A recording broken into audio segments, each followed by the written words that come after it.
zdrowia jamy ustnej ma wpływ na zdrowie całego organizmu.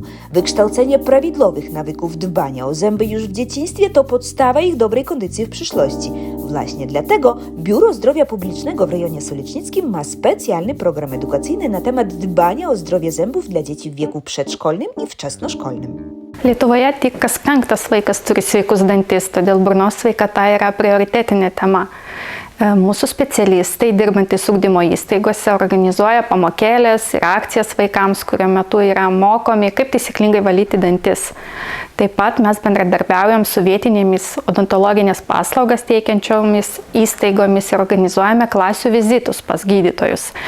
Ir šio vizito tikslas būtų mažinti vaikų baimę gydyti dantis, vaikai susipažįsta su gydytojais ir su įranga. Specialistai moko vaikus, kaip taisyklingai valyti dantis, turime įvairių priemonių, šepetėlių, vieno danties šepetėlių, veidrodėlių, dantų šepetėlis tarpdančiam, dantų siūlą. Šepetėliai gali būti minkšti, kieti, vidutinio kietumo, bet valytis reikia su minkštu šepetėliu. Keisti jį reikia kas 3 mėnesius. Vieno danties šepetėlį reikia naudoti sunkiai pasiekiamom vietom, taip pat priekiniam. Vaikai apie tai irgi žino ir taip pat vaikam duodam ir dovanų. Ir šepetėlį išmokti praktiškai naudoti bei dantų pastas. Mūsų pagrindinė žinutė tėvam būtų savo pavyzdžių skatinti vaikus valyti dantis, vaikam iki 12 metų padėti išsivalyti dantis ir bent kartą per metus paskatinti vaikus nueiti ir pasitikrinti dantų sveikatos būklę. Dzieciaki w ramach zajęć edukacyjnych odwiedzają m.in. gabinety odontologiczne.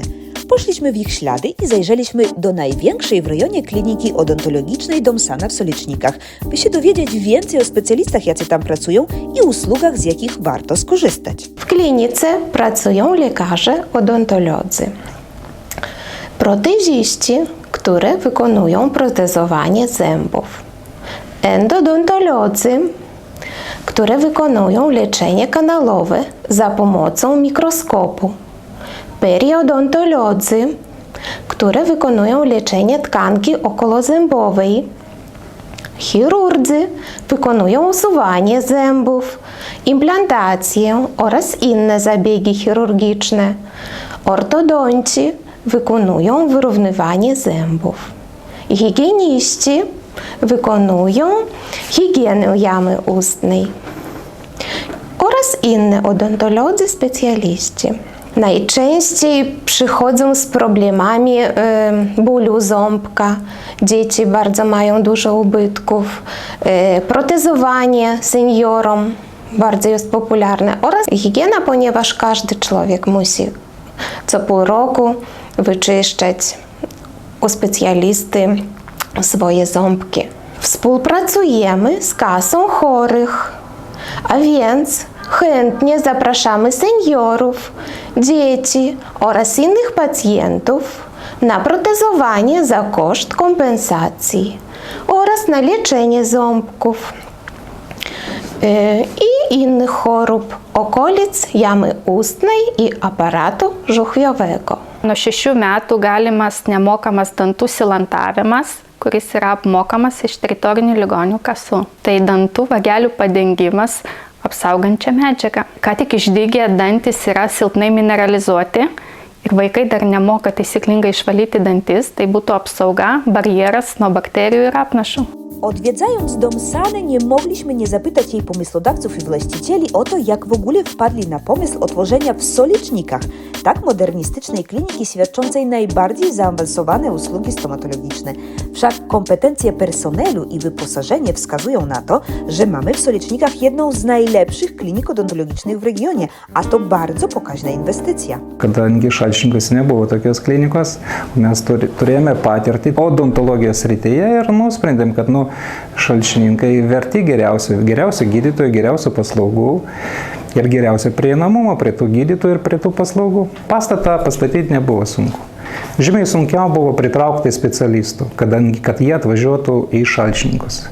Nes gydytojai, kurie atvažiuoja pas mus, atvažiuoja ir iš Vilniaus, atvažiuoja ir iš Kauno. Ir buvo sunku įtikinti gydytojus, kad jiem tikrai reikia atvažiuoti čia ir surasti savo darbo vietą. Bet, sakyčiau, tai mums pavyko. Nuo pat pradžios mes, iki dar statybų pradžios, mes jau žinojome, kokia įranga bus. Norime kokybės.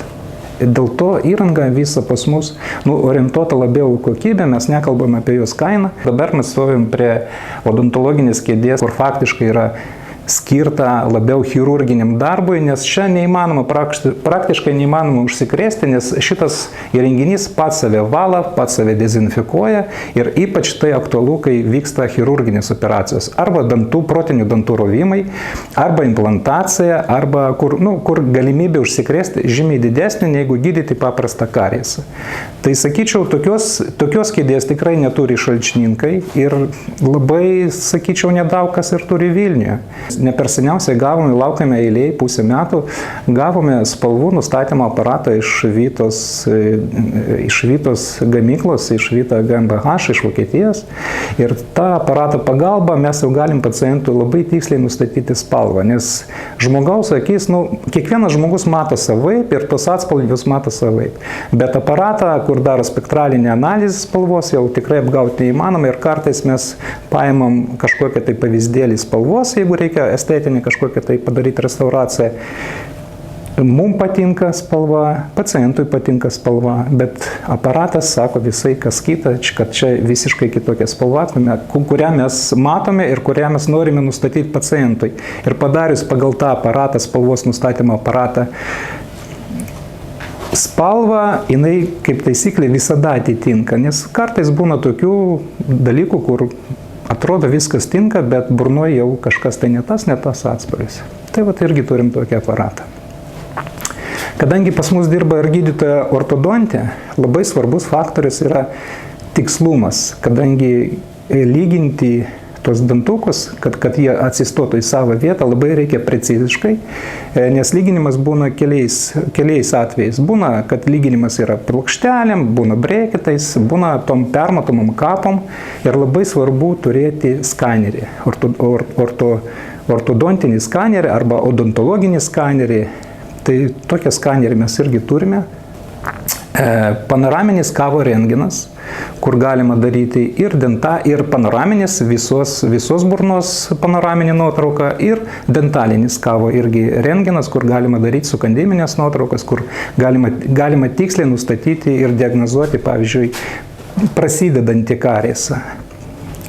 Toliau, sakyčiau, mes turime mikroskopą, su kurio pagalba gydytoja endodontologė gydo kanalus. Mikroskopas Zeiss firmos ir kaip mes pirkom iš dilerio, o Pabaltijoje dileris yra tik tai Latvijoje, tai faktiškai mūsų mikroskopas buvo naujos kartos, jis buvo ketvirtas Lietuvoje, ne tik Šalčininkuose.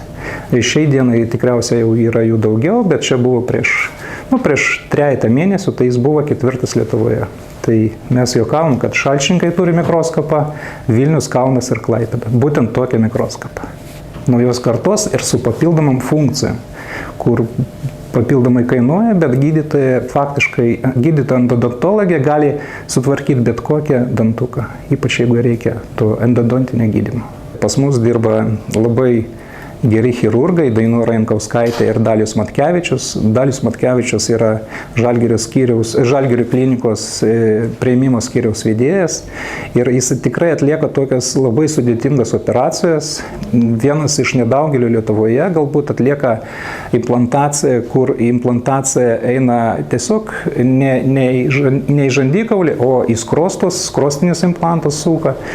Buvo ne per seniausiai straipsnis, kaip jis atkūrė sužalotam Ukrainos kare korespondentui atkūrė pilnai apatinį žandikaulį, kur yra sudėtinga operacija, ten truko, man atrodo, apie 30 valandų.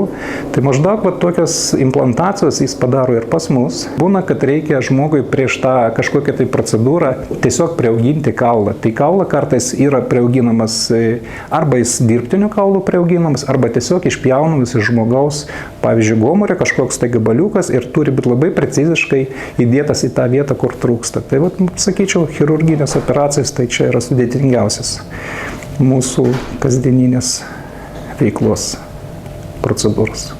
Nebuvo tikslo padaryti iš klinikos, padaryti verslą. Buvo tikslas padaryti tokį prieinamumą, kažkokią tai paslaugą žmonėms, kad jie galėtų, tiesiog džiaugtis, niekur nevažiuoti, džiaugtis vietoj, nes, tikrai čia gyvena puikūs žmonės ir mes gyvename tarp jų ir laikomės juos kaip savo šeimą. Norime pakviesti visus norinčius, kam tikrai reikalingas kažkokia tai odontologinis procedūras, tiesiog ateiti konsultacijai.